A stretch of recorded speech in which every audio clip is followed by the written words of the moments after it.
नमस्कार दोस्तों।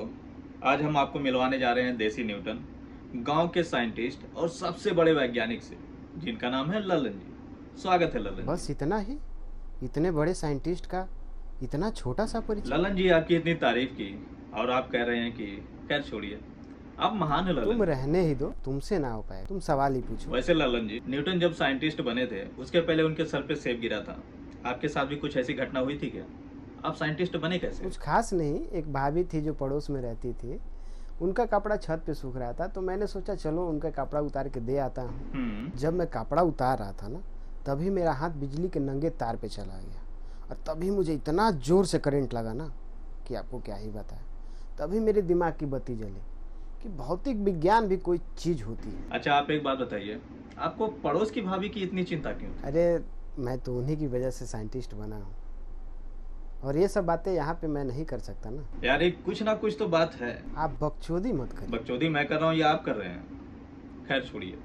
मैंने सुना आप स्पेस साइंस पे भी कुछ कर रहे थे, कुछ रॉकेट वगैरह बनाया आपने। हाँ, और उसमें मुझे सफलता भी मिली। तो फिर आपने बनाया कैसे? इसके बारे में कुछ जानकारी देना चाहेंगे? देखिए, सबसे पहले हम गैस को चालू करेंगे, इसके बाद दूध को अच्छे तरह से उबालेंगे और उसमें एक पत्ती भी डालेंगे जो बाजार में आसानी से मिल जाता है, जो कलर चेंज करने के काम आता है। अच्छा, कलर के लिए? हाँ, और उसके बाद उसको और उबाल लेंगे और उसको कप में छान लेंगे। और ध्यान रहे, चाय पत्ती ज़्यादा नहीं होनी चाहिए, नहीं तो कड़वाहट आ जाती है। ये तो आप चाय बनाने का फॉर्मूला बता अरे, रहे हैं। पहले चाय पियेंगे तभी दिमाग काम करेगा ना।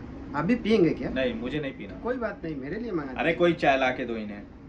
वैसे आप साइंटिस्ट ही है ना, या घूस दे के तो नहीं बने? आप जो मेहमानों को बुला के बेइज्जती कर रहे हैं ना, आप जैसे लोगों के लिए नर्क में एक अलग ही सजा है। कौन सी सजा है? जैसे गब्बर ने ठाकुर की बीबी को पहले मार दिया, बाद में वो कुछ कर ना पाए, इसलिए उसके बाद उसके दोनों हाथ भी काट दिए। अच्छा, अब आप बताइए, उसको जरूरत के समय कितनी तकलीफ होती हो। आपने इतना बकवास कर दिया, लेकिन ये नहीं बताया कि आपने रॉकेट बनाया कैसे। रॉकेट बनाना बहुत ही कठिन विज्ञान है। सबसे पहले आप एक सर्फ एक्सेल का डिब्बा लीजिए। सर्फ एक्सेल का डिब्बा? देखिए, बहुत ही मजबूत सिलेंडर का काम करता है। बाद में इसमें दिवाली वाला एक सुथली बम जो आता है, इसमें ठूस दीजिए। अच्छा, ऊपर से इस पर लाल रंग से पारो लिख दीजिए। पारो क्यों लिखेंगे आप? पारो मेरी गर्लफ्रेंड है, उसका नाम लेने से सब कुछ अच्छा होता है, तो उसका नाम लिखना तो जरूरी है ना। अच्छा, लेकिन वो उड़ेगा कैसे? देखिए, उसे उड़ाने का एक आसान तरीका है। एक बांस का फट्टी लीजिए और उसे पीछे बांध दीजिए ताकि वो बैलेंस रहे। अच्छा, फिर उसको जलाइए, और वो भी अगरबत्ती से, क्योंकि अगरबत्ती धीरे धीरे जलता है और आपको भागने का भी टाइम मिल जाता है। सर आप सच बताइएगा, आपको पारो की कसम है, आप पढ़ के ही साइंटिस्ट बने हैं ना? सर, आप किसी का कुछ भी दे दो, लेकिन बस पारो का कसम मुझे मत। ऐसा क्यों सर? क्योंकि पारो नहीं रही हमारो। भगवान उनकी आत्मा को शांति दे। वो भगवान के पास नहीं गई है, किसी और के पास चली गई। अच्छा अच्छा, समझ गया, सॉरी सॉरी। अरे, कितनी देर से चाय बोला गया है, कोई तो लेके आए, ठंडा या गर्म कुछ भी लेके आओ यार। अच्छा सर, काफी ऐसे लोग हैं जो साइंस का गलत इस्तेमाल करते हैं। आप इस विषय पे कुछ प्रकाश डालना चाहेंगे? एक मिनट रुकिए। टर्च, मोबाइल, लेकिन ये दोनों तो चार्ज ही नहीं है। क्या कर रहे हैं आप ये? अरे, अभी आपने कहा ना जब प्रकाश डालिए, वही मोबाइल ढूंढ रहा हूँ, लेकिन मोबाइल मेरा चार्ज ही नहीं है। आप अपना दीजिए ना। प्रकाश डालने का मतलब है आप इस विषय पे कुछ कहना चाहेंगे? ओह, तो ऐसा बोलिए ना।